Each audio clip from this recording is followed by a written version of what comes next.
नमस्कार दोस्तों, स्वागत है आप सबों का मेरे YouTube channel that is biology eight finger tips by Saurabh Yadav. दोस्तों, मैं आज क्लास 9 की लेक्चर सीरीज लेके आया हूँ। जो बेसिक लेक्चर था that is about the diversity in living world, जहाँ पे हमने कुछ चीज़ें पढ़ रखी हैं। टेक्सोनॉमी पढ़ा, क्लासिफिकेशन पढ़ा, इंपॉर्टेंस ऑफ क्लासिफिकेशन पढ़ा, बहुत सारे ये भी पढ़े थे कि अलग अलग ऑर्गेनिज्म का लाइफ स्पेन अलग अलग होता है। कई ऐसे भी होते हैं जो ट्रांसपेरेंट होते हैं, कई ऐसे भी होते हैं काफ़ी कलरफुल होते हैं, कई ऐसे भी होते हैं यूनिसेलुलर, मल्टीसेलुलर। ये सारी चीज़ें हमने पढ़ रखी है। आज जो है हम लेके आए हैं दैट उससे आगे आज हम पढ़ने की कोशिश करेंगे, that is what is the basis of classification. तो सुनिएगा, क्लासिफिकेशन किसको कहते हैं। जैसे मान लीजिए आप सेपियन है, मैं सेपियन हूँ, तो हम दोनों में कुछ तो सिमिलैरिटी होगी। ऑब्वियसली कहेंगे यस सर, सिमिलैरिटी होगी।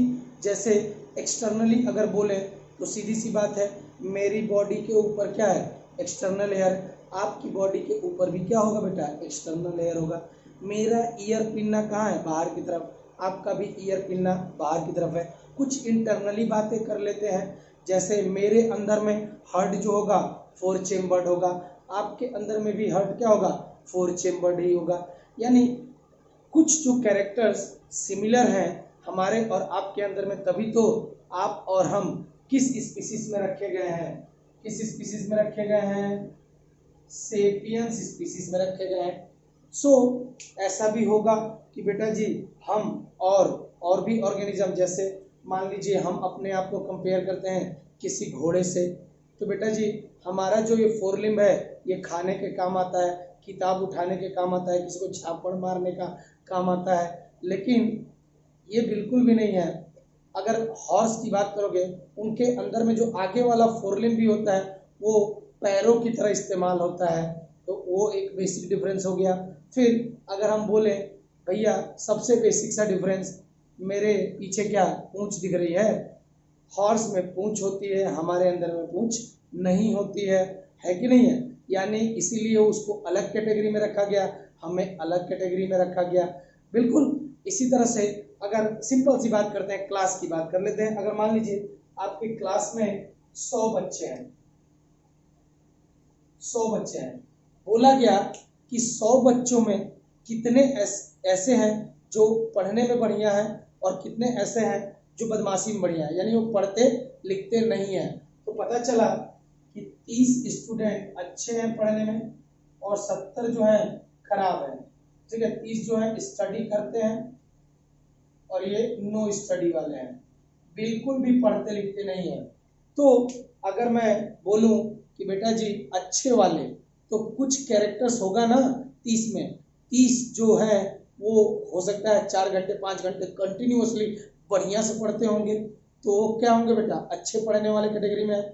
और बाकी सारे 70 जो है वो 2 मिनट 4 मिनट उठाया कॉपी रख दिया, तो वो क्या हो गया बेटा, ना पढ़ने वाले की कैटेगरी में आ गए।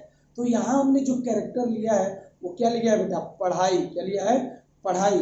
यानी 30 जो है वो एक जैसे हैं, क्योंकि वो पढ़ रहे हैं, 2 से 3 से 4 घंटे पढ़ रहे हैं डेली, तो 30 एक जैसे हैं, यानी वो स्टडी करने वाले कैटेगरी में आ गए।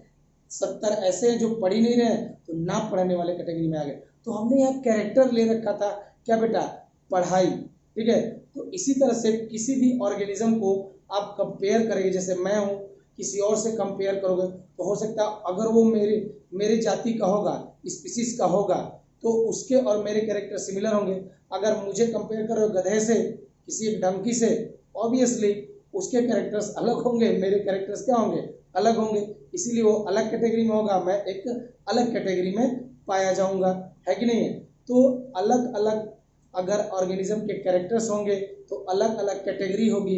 लेकिन अगर मान लीजिए तुम्हारे और हमारे में बहुत सारी सिमिलरिटीज हैं, तो जो ऑर्गेनिज्म जिनके अंदर में सिमिलर कैरेक्टरिस्टिक होते हैं उनको एक साथ रख देंगे, जिनमें डिसिमिलर कैरेक्टरिस्टिक होंगे उनको अलग अलग कैटेगरी में रख देंगे। देखते हैं, देयर आर सर्टेन फीचर्स, यानी कि कुछ फीचर्स, विशेषताएं या properties that are used for classification of living organism is known as characters.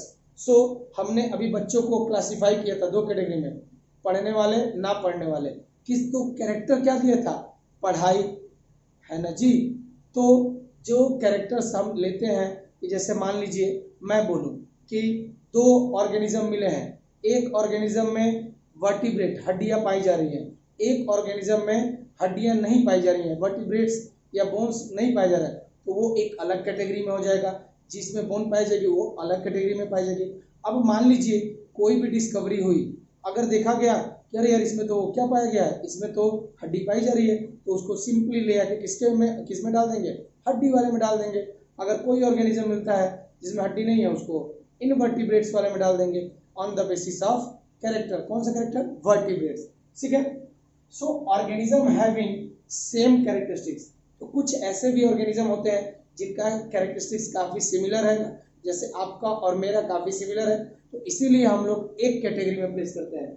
Organism having same characteristic are placed in the same group.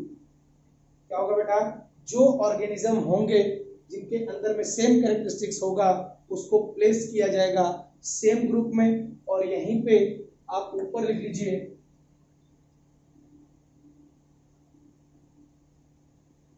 एक और point, organism that are having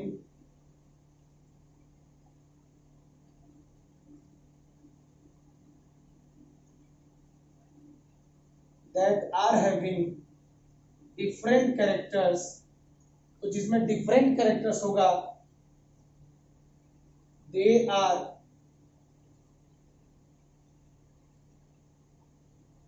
placed in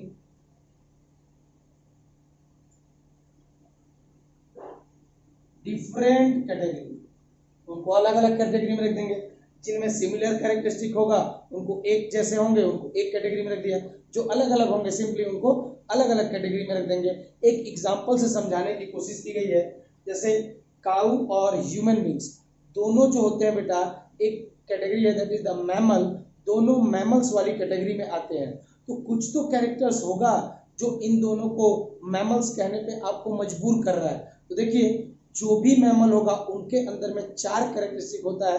पहला external body hair, दूसरा external ear पिना, तीसरा that is memory gland का presence होना, और चौथा वर्टिब्रेट्स यानी कि वर्टिब्रल कॉलम होगा, रीढ़ की हड्डी होगी, यानी बेसिकली क्या होता है स्पाइनल कॉर्ड जो होगा वो सराउंडेड होता है बाय द कार्टिलेज या फिर किसी बोन से सराउंडेड होता है, that is known as the vertebral column. Okay, तो वर्टिब्रल कॉलम मतलब रीढ़ की हड्डी होगी, तो उनको हम मैमल्स कहेंगे। तो अब मान लीजिए अब आप काऊ को देखिए, काऊ के बॉडी के ऊपर हाँ एक्सटर्नल हेयर तो है, ईयर पिन्ना एक्सटर्नली है बाहरी है, फिर उनके अंदर में भी वर्टिब्रल कॉलम होता है और दूध देने के लिए लैक्टेशन होता है, मेमोरी ग्लैंड भी होता है। हम अपनी बात कर लेते हैं, हमारे अंदर में भी क्या है एक्सटर्नल बॉडी हेयर है जी, फिर क्या है एक्सटर्नल ईयर पिन्ना, फिर क्या है third that is the mammary glands, मेरे में भी है फीमेल में भी होते हैं। बेसिकली मेरे अंदर में वेस्टिजियल हो सकता है वर्क नहीं, लेकिन female is also human being, उनके अंदर में फंक्शनल होगा।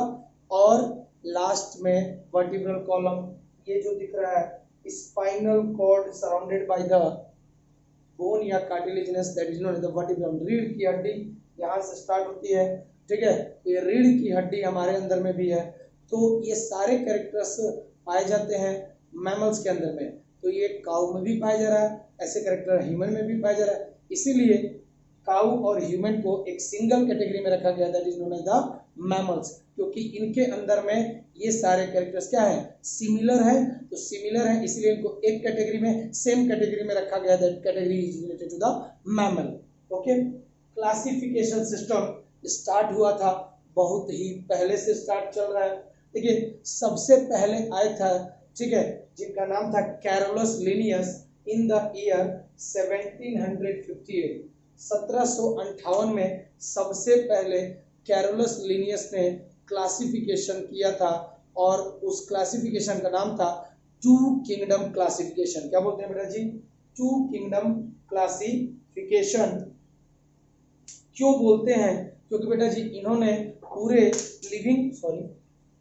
पूरे लिविंग ऑर्गेनिज्म को 2 कैटेगरी में बांटा, ऐसे लिविंग ऑर्गेनिज्म जो अपना खाना खुद बना सकते हैं, that are included in kingdom plantae. So याद रखिएगा, दैट इज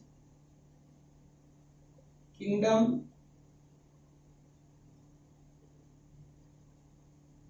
प्लांटी। और जो ऑर्गेनिज्म जो अपना खाना नहीं बना सकता है तो उनको बोल दिया उन्होंने एनिमल्स या animal kingdom. So kingdom animalia. Okay जी, तो याद रखिएगा, two kingdom classification was given by Carolus Linnaeus in year 1758। उन्होंने सिंपल सा बेसिस लिया, जो लिविंग ऑर्गेनिज्म खाना बना पाएगा उसको क्या बोल देंगे बेटा जी, प्लांट्स, या फिर किंगडम प्लांटी में उनको रखेंगे, और जो खाना नहीं बना पाएगा उनको हम एनिमल्स की कैटेगरी में रख देंगे। So the two kingdom classification was given bye mister Carolus Linnaeus. Note down करेंगे, फिर आगे पढ़ते हैं। चलिए, सो टू किंगडम क्लासिफिकेशन के बाद जो हमारा आया था 1758 के आसपास में, उसके बाद लगभग 100 साल से भी अधिक समय के बाद में 1959 के आसपास में एक अनदर साइंटिस्ट ने 5 किंगडम क्लासिफिकेशन दिया था। The name of the scientist is R.H. Whittaker। याद रखिएगा, 5 kingdom classification was given bye R.H. Whittaker। R.H. Whittaker भाई साहब ने दिया था इन 1959। तो कौन कौन से ये किंगडम में इन्होंने क्लासिफाई किया था पूरे लिविंग ऑर्गेनिज्म को? 5 किंगडम थे। सबसे पहला था किंगडम मोनेरा, फिर था किंगडम प्रोटिस्टा, फिर था किंगडम फंजाई, फिर था kingdom plantae and kingdom animalia. तो यहाँ से आपको इतना ही याद रख लेना है कि 5 kingdom classification was given bye R.H. Whittaker साहब ने दिया था 1959 में। कौन कौन सा क्लासिफिकेशन था भैया? पहला kingdom Monera, kingdom protista, kingdom fungi, kingdom plantae and kingdom animalia. Note down करिएगा। इसके बाद कार्ल उज भाई साहब आए, उन्होंने 6 किंगडम क्लासिफिकेशन दिया था 1977 के आसपास में। उन्होंने क्या किया, ये किंगडम मोनेरा है, इसके अंदर में संधि विच्छेद कर दिया, यानी कि 2 पार्ट कर दिए। किंगडम मोनेरा को डिवाइड कर दिया 2 पार्ट्स में। एक जो मोनेरल्स, जनरली जो मोनेरल्स होते हैं वो बैक्टीरिया होते हैं, ठीक है। किंगडम मोनेरा में बेसिकली बैक्टीरिया होते हैं और ये प्रोकैरियोटिक होते हैं, यानी कि जिसमें ट्रू न्यूक्लियस नहीं होता है। उन्होंने क्या किया, इसको 2 भागों में डिवाइड कर दिया। एक को बोला यू बैक्टीरिया, एक को बोला आर्की बैक्टीरिया। देखिए, जो आर्की बैक्टीरिया है वो काफी प्रिमिटिव बैक्टीरिया माना जाता है और ये generally harsh and fast condition है, बहुत ही हैवी, जहाँ पे हाई सॉल्ट कंसंट्रेशन है, जैसे हेलोफाइल बैक्टीरिया हो गया, आपका मिथेनोबैक्टीरियम हो गया जो कि मीथेन गैस के फॉर्मेशन में, गोबर गैस के फॉर्मेशन में भी मदद करती है। फिर आपका थर्मोफिलिक, यानी बहुत ज़्यादा जहाँ पे हीट है वहाँ पे भी ये पाए जाएंगे, बहुत ज़्यादा सॉल्ट है वहाँ पाए जाएंगे हेलोफाइल्स, बहुत ज़्यादा हीट है उसको बोल दीजिए थर्मोफिलिक, बहुत ज़्यादा जहाँ पे बेसिकली ये गैसेस बना रहे हो, यानी कि मीथेन गैसेस के फॉर्मेशन में एनारोबिक डाइजेशन जहाँ पे होता है, आपके डाइजेस्टर बनाए जाते हैं, बेसिकली जमीन के अंदर में गोबर उसमें फेंका जाता है और बायोगैस प्रोड्यूस किया जाता है, वहाँ पे बैक्टीरिया होता है मिथेनोबैक्टीरियम। फिर अगर तो ये सारे जो होते हैं आर्की बैक्टीरिया वो बहुत ही हार्श कंडीशन में, यानी कि अनवांटेड टाइप कंडीशन में एग्जिस्ट करते हैं, ठीक है। और यू बैक्टीरिया जो ट्रू बैक्टीरिया होते हैं वो नॉर्मल कंडीशन में एग्जिस्ट कर सकते हैं। तो इन दोनों का जो डिफरेंस था, जो बेसिक डिफरेंस था, वो था बेटा सेल वॉल। क्या थी बेटा? Cell wall. तो इन्होंने मोनरल्स को 2 कैटेगरी में बांट दिया। किसमें? कार्ल उज भाई साहब ने, एक को बोला आर्की बैक्टीरिया, दूसरे को यू बैक्टीरिया। तो इसी में 2 हो जाएंगे, 2 इधर हो जाएंगे, 3 4 5 6 किंगडम क्लासिफिकेशन। बस इन्होंने थोड़ा सा चेंज किया है, उसको देखते हैं 6 किंगडम क्लासिफिकेशन। पहले ये नोट डाउन करेंगे। चलिए, तो देखते हैं बेटा जी 6 किंगडम क्लासिफिकेशन। जैसा कि मैंने बोला था कि ये जो कार्ल उज भाई साहब ने कुछ ज़्यादा स्पेशल नहीं किया था, इन्होंने क्या किया, R.H. Whittaker का जो मोनरल्स था, किंगडम मोनेरा, उसी के अंदर में दो डिवीजन क्रिएट कर दिए। एक को बोल दिया आर्की बैक्टीरिया, दूसरे को बोल दिया यू बैक्टीरिया। जो ट्रू बैक्टीरिया था उसको बोल दिया यू बैक्टीरिया, और जो सबसे प्रिमिटिव बैक्टीरिया था, स्टार्टिंग वाले बैक्टीरिया थे, उनको बोल दिया उन्होंने आर्की बैक्टीरिया। तो 6 kingdom classification was given by Carl Woese साहब ने दिया था 1977 में। ही डिवाइडेड, उन्होंने क्या किया, किंगडम मोनेरा, उन्होंने किंगडम मोनेरा को डिवाइड कर दिया इनटू 2 कैटेगरीज में बांट दिया। पहला बेटा eubacteria, that is the true bacteria, and second that is the archae और आर्की बैक्टीरिया। तो अब हम देख लेते हैं 6 किंगडम क्लासिफिकेशन। किंगडम मोनेरा ही डिवाइड हुआ है, पहले देखिए kingdom eubacteria, kingdom archaebacteria, फिर kingdom protista, kingdom fungi, kingdom plantae, and kingdom last that is the kingdom animalia. तो अगर आप ध्यान से देखोगे, ये जो किंगडम मोनेरा है इसी को 2 भागों में बांट दिया गया है। जोड़ लीजिए, kingdom Monera is the first, kingdom archaebacteria second, kingdom Protista third, kingdom Fungi 4, kingdom Plantae 5, kingdom Animalia 6। So total कितने क्लासिफिकेशन हुए? That is 6 kingdom classification system. This system was given by Carl Woese. इन्होंने क्या किया था, bacteria को 2 हिस्सों में बांटा था, क्योंकि जो सेल वॉल का कंपोजिशन होता है यू बैक्टीरिया में कुछ अलग होता है। देखिए, जो किंगडम यू बैक्टीरिया यानी कि आपका ट्रू बैक्टीरिया होता है, तो इसको मैं मिटा देता हूं थोड़ा, यू बैक्टीरिया ही आपका क्या है, ट्रू बैक्टीरिया, ठीक है। इसके अंदर में, और ये जो यू बैक्टीरिया होते हैं ये नॉर्मल कंडीशन में पाए जाएंगे, रूम टेम्परेचर पे, सॉइल में, अलग अलग जगह पे पाए जा सकते हैं। हार्श कंडीशन में नहीं होते हैं, डिफिकल्ट वाली कंडीशन में नहीं पाए जा सकते हैं, ठीक है। तो इनका जो सेल वॉल है वो बना होता है एक स्पेशल कंपोनेंट से, that is called as peptidoglycan. किससे बना होगा? पेप्टाइडोग्लाइकेन। और ये पेप्टाइडोग्लाइकेन 2 चीज की रिपीटिंग यूनिट से बनता है, नाम एंड नाग। अब ये नाम एंड नाग क्या है? नाम रिप्रेजेंट करता है एन एसिटल म्यूरेमिक एसिड, और नाग है एन एसिटाइल ग्लूकोज अमीन, एन एसिटाइल ग्लूकोजामीन। ओके जी, तो याद कर लीजिएगा, जो सेल वॉल जो होता है अलग अलग होता है इन केस ऑफ यू बैक्टीरिया और आपका आर्की बैक्टीरिया। यू बैक्टीरिया जो ट्रू बैक्टीरिया, उसके अंदर में सेल वॉल बना होगा किस चीज से? पेप्टाइडोग्लाइकेन से बना होगा। किस चीज का होगा? पेप्टाइडोग्लाइकेन का होगा। और ये पेप्टाइडोग्लाइकेन 2 तरह की रिपीटिंग यूनिट से मिलके बना होता है, नाम और नाग। नाम का मतलब होगा बेटा एन एसिटाइल म्यूरेमिक एसिड और एन एसिटाइल ग्लूकोजामीन। नोट डाउन कर लीजिएगा। तो पहला जो है यू बैक्टीरिया वो नॉर्मल कंडीशन में पाया जाएगा, सेल वॉल रिजिड होती है अगर आप बोल सकते हैं, ठीक है।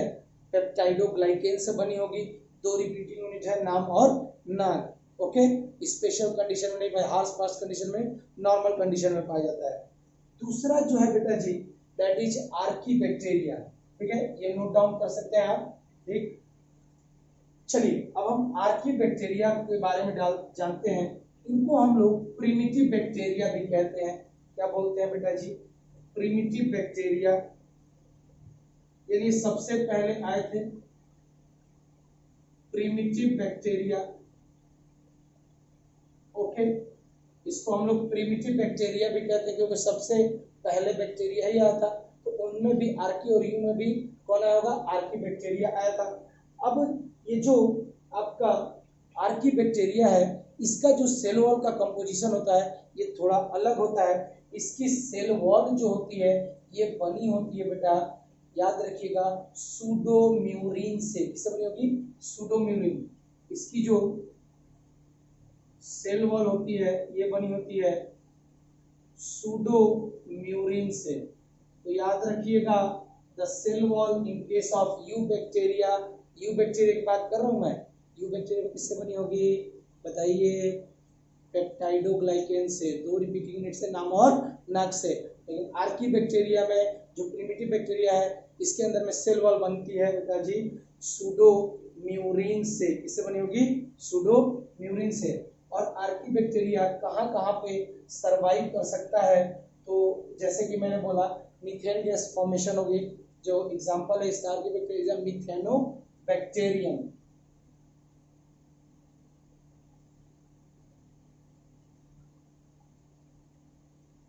फिर मैंने बोला बहुत ज्यादा जहाँ पे सॉल्टी कंडीशन होगा तो एज अ हैलोफाइल्स की तरह भी पाए जाएंगे।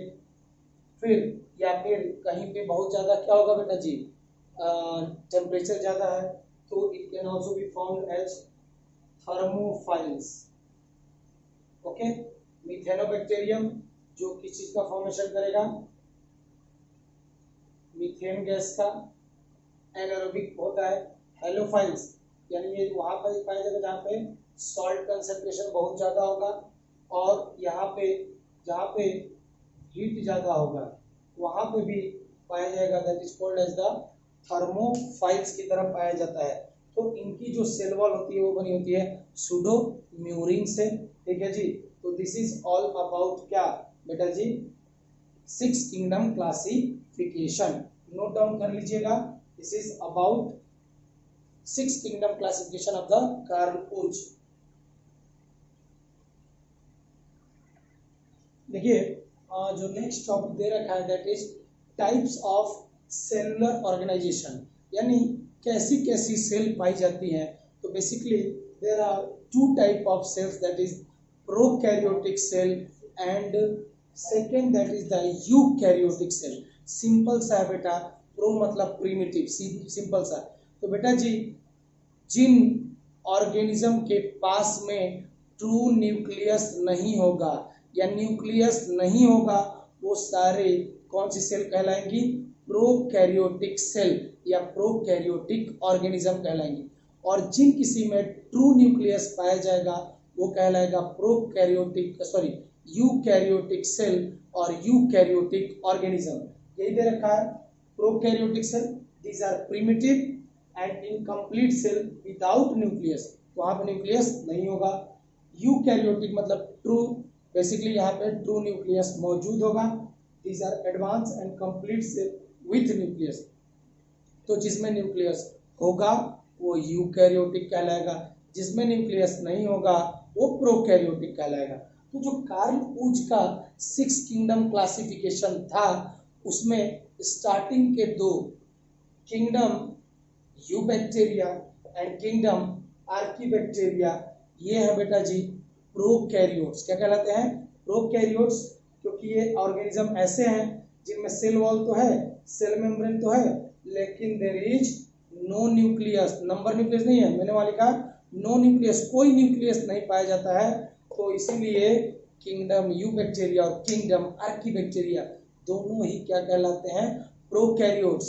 या सिंपल सी बात बोल रहे हैं, किंगडम मोनेरा, 5 किंगडम क्लासिफिकेशन की बात करेंगे, किंगडम मोनेरा वो भी क्या कहलाता है? प्रोकैरियोट्स, जिनके अंदर में प्रॉपर न्यूक्लियस या ट्रू न्यूक्लियस नहीं पाया जाता है। ठीक है जी, बाकी जितने हैं kingdom protista, fungi, plantae, animalia, इन सब के अंदर में ट्रू न्यूक्लियस पाया जाएगा, इसीलिए इसको बोला जाता है यूकैरियोट्स। सो जितने ऑर्गेनिज्म जिसमें ट्रू न्यूक्लियस पाया जाएगा वो उसको हम लोग बोलेंगे यूकैरियोटिक ऑर्गेनिज्म। नोट डाउन करेंगे इसको। चलिए दोस्तों अब हम देखते हैं there are different types of body organisation पाया जाता है ऑर्गेनिज्म में। 2 प्रकार का स्पेशली बॉडी ऑर्गेनाइजेशन पाया जाता है। पहला जो होगा बॉडी, यानी कि बॉडी कितने सेल से बनी हुई है। सीधी सी बात, अगर एक सेल की बनी हुई है तो उसको बोलेंगे यूनिसेलुलर, बहुत सारी सेल से मिलकर बनी हुई है तो उसको बोलेंगे मल्टी सेलुलर। पहला देखते हैं unicellular organism. These are those organisms which are made up of single cell, जो किसी से बना होगा? सिंगल सेल से बना होगा, इसीलिए इसको हम लोग बोलते हैं यूनिसेलुलर ऑर्गेनिज्म। अगर यूनिसेलुलर ऑर्गेनिज्म है बेटा जी तो एक ही सेल के अंदर में उसके सारे प्रोसेसेस होंगे। पहला इंजेशन, दूसरा दैट इज डाइजेशन, तीसरा दैट इज एब्जॉर्प्शन, चौथा एसिमिलेशन और पांचवा egestion.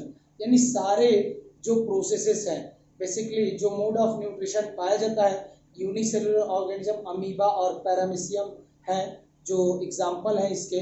Basically holozoic mode of nutrition पाया जाता है। इनमें भी पहले इंजेशन होगा, फिर डाइजेशन, फिर एब्जॉर्प्शन, फिर एसिमिलेशन और सबसे लास्ट में रिमूवल ऑफ वेस्ट होगा, that is egestion. Okay, so unicellular organism में सारे के सारे processes within a single cell होने वाले हैं। They performed all processes within a single cell. लिख ही दिया है सारे एग्जाम्पल अमीबा और पैरामीशियम। अब आते हैं multicellular organism. Multicellular organism are those organism which are made up of large number of cells, यानी कॉम्बिनेशन बहुत सारी सेल से मिलकर बना होता है। That's why it is known as the multicellular organism. क्या बोलते हैं इसको? Multicellular. अब समझिएगा, यहाँ पे अलग अलग सेल होगी और हर सेल का अपना एक अलग फंक्शन होगा। इस बात को जरा समझिएगा, इस बात को जो यहाँ दे रखा है, these are those organisms made up of large number of cells with different functions performed by different cell। सुनिएगा, मल्टी सेलुलर, जैसे मैं बोलूं हार्ट की जो सेल होती है, हार्ट की सेल, किसकी बात मैंने बोली, यहाँ पे मैं दिखाता हूं। जैसे मान लो ये दिल बना है, ऐसे बना ही देता हूं, 4 चेम्बर है, अरे छोड़िए, ठीक है, 4 चेम्बर जो हार्ट है, ठीक है, इसकी जो सेल्स होती हैं, हार्ट की सेल्स होती हैं, उसको हम लोग बोलते हैं कार्डियक सेल। क्या बोलते हैं बेटा जी? Cardiac cell. तो हार्ट का जो मेन फंक्शन होता है वो क्या करना होता है? टू फिल्टर आउट, या अगर मैं बोलूं सिंपल सी बात है, टू पंप। हार्ट को बोला जाता है पंपिंग ऑर्गन। क्या बोलते हैं बेटा? Pumping organ. ये बेटा ब्लड को पंप करता है, सीधी सी बात है, आपका ऑक्सीजनेटेड ब्लड को भेजता है आर्टरीज से पूरी बॉडी में, और डीऑक्सीजनेटेड ब्लड को कैरी करके भी ले आता है by the help of veins. तो ले जाने वाली आर्टरीज, लेके आने वाली वेन्स। तो लेकिन ये जो ब्लड है उसको पंप कौन कर रहा है इन आर्टरीज में, इन वेन्स में? कौन कर रहा है बेटा जी? तो करता है बेटा जी कार्डियक सेल। तो इनका मेन काम होता है पंपिंग ऑफ ब्लड। अगर मैं बात कर लूं दूसरी लीवर सेल की बात कर लूं, जैसे ये मान लीजिए ये लीवर सेल है। लीवर की जो सेल होती है उसको बोलते हैं हिपैटोसाइट्स। ओके जी, the cells of liver is known as hepatocytes. So जो ये लीवर की जो सेल्स होती हैं वो स्पेशली क्या करती है बेटा? सिंथेसाइज करती हैं, एक जूस बनाती हैं। The name of that juice is bile juice. तो आपने दो को देखा, कार्डियक का अलग फंक्शन था पंपिंग कराना ब्लड का, इसका काम है बाइल जूस बनाना। एक और ले लीजिए, एक और ले लीजिए, किडनी ले लीजिए।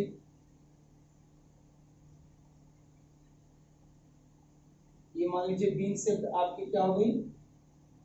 किडनी हो गई। किडनी की जो सेल्स होती है उनको हम बोलते हैं नेफ्रॉन्स। जो किडनी के अंदर में जो सेल्स होंगी उनको हम लोग बोलते हैं नेफ्रॉन्स। और नेफ्रॉन का काम होता है बेटा जी टू फिल्टर आउट यूरिन। यानी ये क्या करती है नेफ्रॉन? To filter